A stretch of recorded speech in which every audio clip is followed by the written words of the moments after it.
video, we are going to talk about how to balance chemical equations in just 10 minutes. First of all, what is a chemical equation?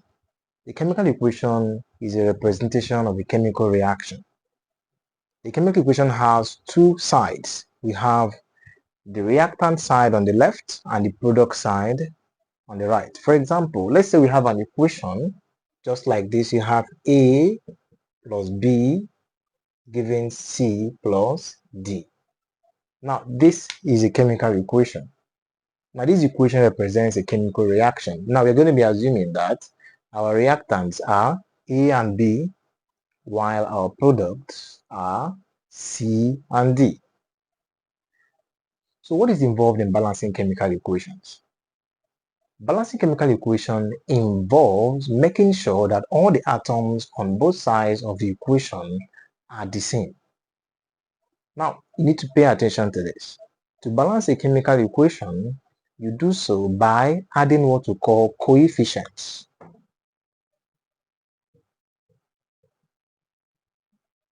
What are coefficients? Now, coefficients refer to those whole numbers that are found before a molecule or a compound.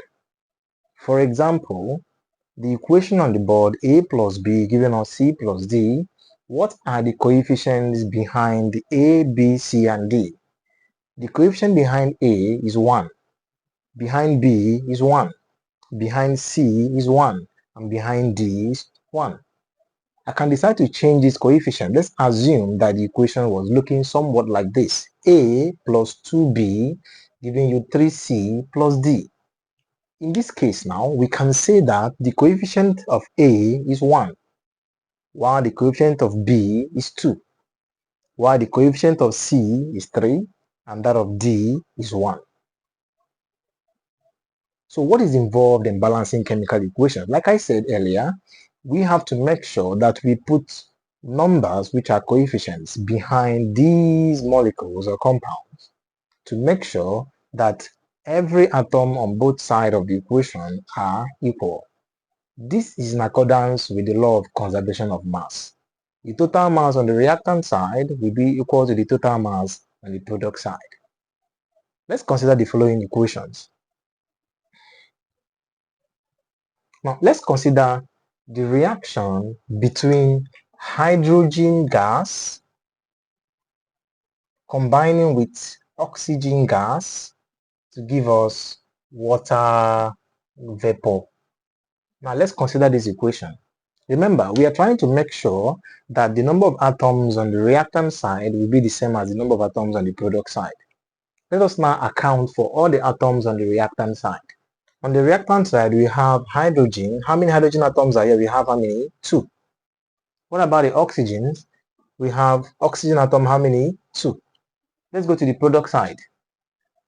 How many hydrogen atoms are here on the product side? We have 2. How many oxygens we have? 1. So what can we do to make sure that hydrogen and oxygen are balanced on both sides? Let's start with hydrogen. I have 2 atoms of hydrogen on the reactant side, and I have 2 atoms of hydrogen on the product side. It is clear that hydrogen is balanced. Now, what about oxygen atoms? We have 2 atoms of oxygen atoms on the reactant side, whereas on the product side, we have just 1. What can we do to balance it? Now, balance it by multiplying this one by 2. And the only way this is possible is by putting 2 behind water. Now, putting 2 behind water, and I have 2 atoms of oxygen. But on the reactant side, I still have 2. So oxygen is balanced. But something has changed. The 2 behind here has made hydrogen to be 4. Whereas on the reactant side, we have 2 atoms of hydrogen. So what can we do to 2 to make it 4? We simply put a 2 behind the hydrogen. Now, the equation is balanced. Now, let us consider a second equation.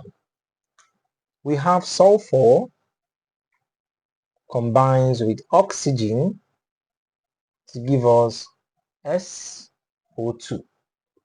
Now, we are going to balance this equation by making sure that all the atoms on both sides are the same. Okay, let's start with the very first atom here, which is sulfur. How many sulfur atoms are on the reactant? We have 8. How many oxygen atoms are here? We have how many? We have 2. Let's go to the product side. How many sulfur atoms are here? We have 1. Just 1. How many oxygen atoms are here? We have how many? 2. So we have to make sure that everything is balanced. So since we have 8 sulfur atoms on the reactant side, and we have just 1 on the product side, we have to make sulfur atoms to be 8 by multiplying by 8. So I'm going to put 8 behind here as a multiplier. So putting this 8 here, I've made sulfur to be how many? 8. Now, what about my oxygen? I still have 2 atoms of oxygen on the reactant side, whereas on the product side, I now have 8 times 2, which is how many? 16. So I have 2 times 8, which is 16. I have 1 times 8, which is 8. So what can I do to oxygen on this other side to make it 16? Since I have 2 atoms of oxygen, I will have to multiply by 8. So if I put 8 here behind oxygen gas, I am going to have 16 atoms of oxygen. So now the equation is balanced. So therefore I have 2 times 8, which is equal to 16. To balance chemical equations very well, we have to follow these rules on the board. We have 4 rules for balancing chemical equations. The very first rule is we have to count the number of atoms on each side of the equation. After counting number of atoms on each side of the equation, we are supposed to add coefficients to balance the number of atoms on both sides. Now look at the third rule here. We are going to treat polyatomic ions as single entities if they appear on both sides. Now let's figure out this particular condition here.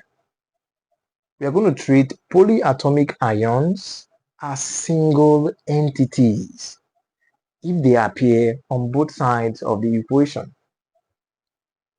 We're going to come back to that. Then the last one, always make sure to balance atoms which appear only once on both sides of the equation. Let's apply these rules, starting from rule number 3, since you already applied rule number 1 and rule number 2.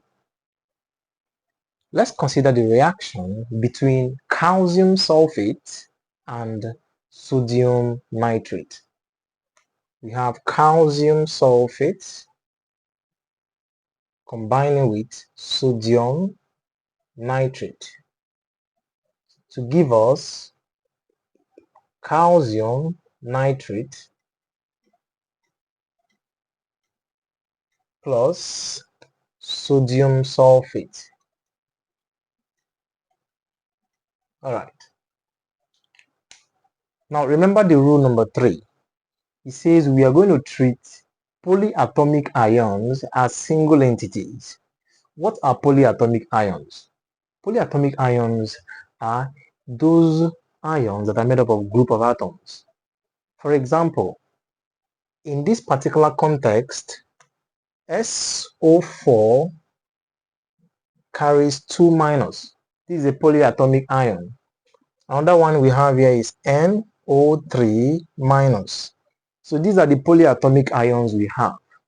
But in the context of balancing chemical equations, we are going to treat these polyatomic ions as if they are single entities, not considering them as individual atoms where you have sulfur, oxygen.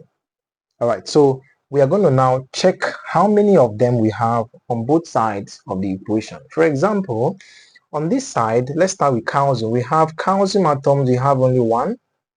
On this side, calcium atoms, we have only 1. Let's consider SO4 as an entity. How many SO4s do you have here? We have only 1. So therefore I have 1 SO4 as an entity here. Alright. Whereas on this side, I also have SO4 as only one entity, just 1, SO4. Alright. So let's consider NO3. NO3 here, we have only 1, just NO3. Okay? Whereas on this other side, NO3, we have it how many? 2. We have 2 NO3s here. So I'm going to have 2. All right, 2 NO3s. So we have to balance these polyatomic ions. Now, since I have 2 NO3s on this side, I have to make my NO3 on this side to be also how many? 2. And how will I do that? By putting 2 behind this particular compound, sodium nitrate. So putting 2 here, I have balanced my NO3. So therefore, I have times 2. So NO3 is balanced. So what else is left unbalanced here? Now, you can see clearly also that putting 2 here has made my sodium atoms to be how many? 2. Okay, I forgot to add sodium here. Okay, so sodium atoms is equal to, okay, it was 1 before and now it is 2 because I added 2 here. How many sodium atoms are here? Is already 2. So therefore, sodium atoms are also balanced. What about calcium? Calcium is 1, is 1. So we can see that this equation is now balanced. Okay, let's consider this other example here. We have iron, we have iron 3 sulfate combining with ammonia, combines with water to give us iron 3 hydroxide plus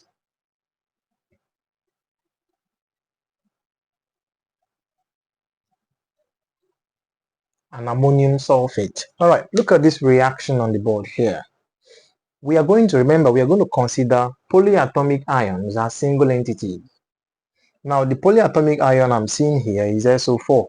I have SO4. Remember, it has to appear on both sides of the equation. If your polyatomic ion does not appear on both sides of the equation, then you are not going to consider it as a polyatomic ion. All right, so since it appears on this side and also on this other side, I'm going to consider it. So starting with that, I have SO4. How many am I having here? I have 3. So I have 3 of it here. What about on this other side?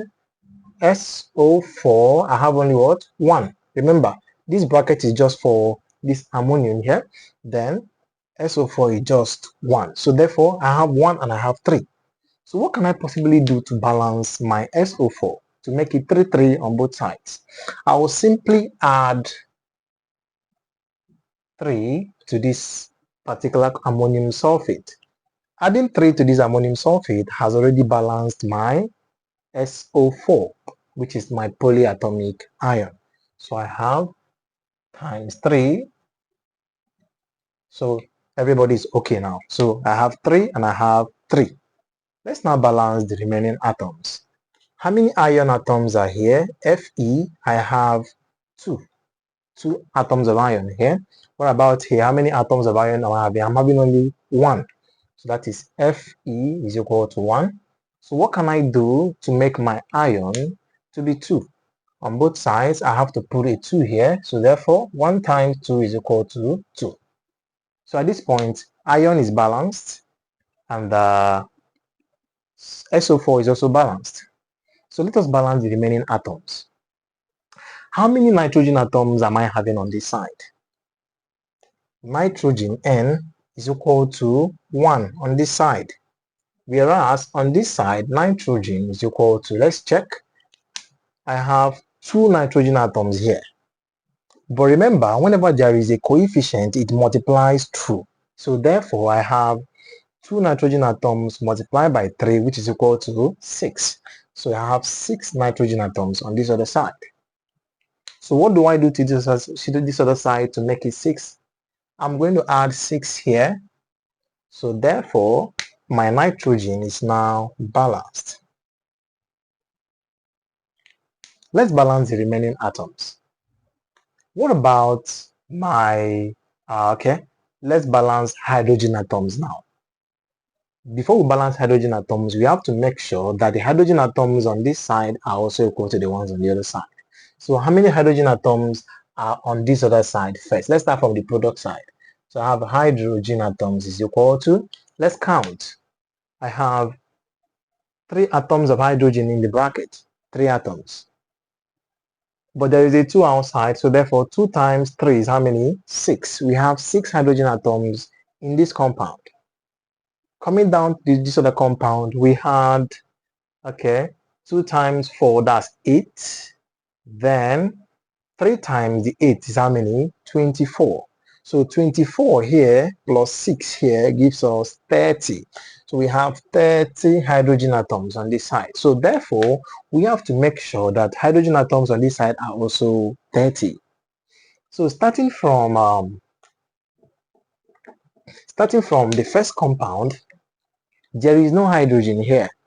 So moving on to the next compound here, which is ammonia, there is hydrogen here. So we have 3 here, 3 hydrogen atoms. So 6 times 3 gives us 18. So that's 18 against 30. So we have 18 hydrogen atoms here against 30. So what do we need to do to get 30, 30? Remember, there is also a hydrogen atom here. So we have to do something to this hydrogen atom to give us a number which when added to 18 will give us 30. So 30 minus 18 will give us how many? That is 12.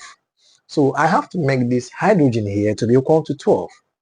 So when added to 18 gives us 30. So, and the only way to do that is by multiplying this point by 6. So 6 times 2 is 12. Added to 18, that's how many? 30. So I have hydrogen atoms is equal to 30. At this point, my equation is balanced. Now let's count to verify. So I have SO4, 3, SO4, 3. Let's count Fe2, Fe2. All right. What about nitrogen? We have 6, we have 6. What about hydrogen? We have 30, we have 30. Now, we have not counted oxygen. Is there any possibility that oxygen atoms might be different? Let's check. I have 4 oxygen atoms inside the bracket. 3 times this 4 gives us how many? That's 12. Okay, 12 oxygen atoms here. 6 times 1 gives us how many? That is 6. 6 plus 12 is 18. So oxygen atoms is equal to 18. What about here? O is equal to, let's check. I have 1 inside the bracket. So 3 times 1 is how many? 3. But remember, there is a 2 behind here. So 2 times 3 is how many? 6. Okay. 6 plus, there's an oxygen atom here. How many? 4. 4 oxygen atoms. And there's 3 behind here. So 3 times the 4 is how many? That's 12.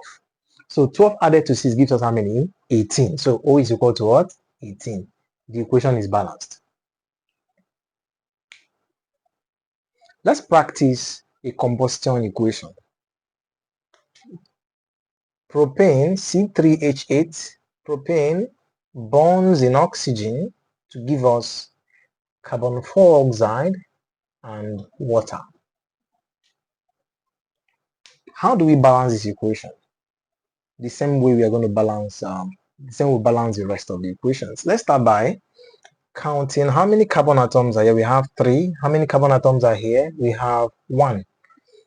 So we have to make carbon atom to be how many? 3 on both sides. So I'm going to multiply here by 3. So therefore, I'll say times 3.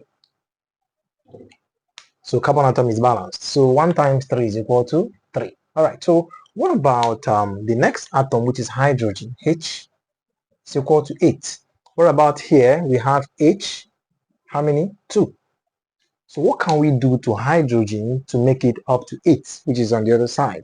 We have to multiply by 4, which is equal to 8. So putting a 4 behind here balances that equation or makes hydrogen to be equal to 8. At this point, we are now left to balance oxygen atoms, which is just 2 here. And how many oxygen atoms are here? We have 3 times 2 is how many? 6. Plus 4 times 1, which is equal to 4. So we have 6 plus 4 oxygen atoms is equal to 10. So we have 10 oxygen atoms against 2 oxygen atoms on the reactant side. So what do we do to the reactant side to make it up to 10? So we are going to multiply by a certain number that will make it up to 10, 10 on both sides. And that number is 5 because 10 divided by 2 is equal to 5. So putting 5 here, I have balanced the equation. Now, in all these equations you've been balancing, you must have noticed that I started by balancing atoms that actually appear once on both sides. If you observe, we have just carbon here, and we also have it just here. And if you also notice, we have hydrogen here, and we also have it where? Here. So these are atoms that appear once on both sides of the equation. Now, you can go through all the instructions, all the examples, all the rules that we have considered so far. Then you can go over these further problems. You can pause the video, attempt balancing these 6 equations here. Let's see what you can do. Okay, so these are the answers. For the first equation, we put a 2 as a coefficient here. We have 13, we have 8, we have 10. For the second, we have 2, we have 6, we have 2, we have 3. For the third, we have 2, we have 6, we have 1, we have 6. For the fourth one, we have 1 here, we have 3, we have 2, we have 3. Then for the fifth, we have 1, we have 6, we have 3, we have 2. And for the last one, we have 1, we have 2, we have 2, we have 1, we have 1. So these coefficients make the equation balanced. So if you check and you did not get the answers correctly, do well to drop your comments. Let us know where you're having issues. We have a very wide growing WhatsApp community. We have a Telegram channel where we solve exclusive problems on chemistry for all levels. So do well to join our channel and like our videos, subscribe. In our next video, we are going to be considering different methods of balancing chemical equations.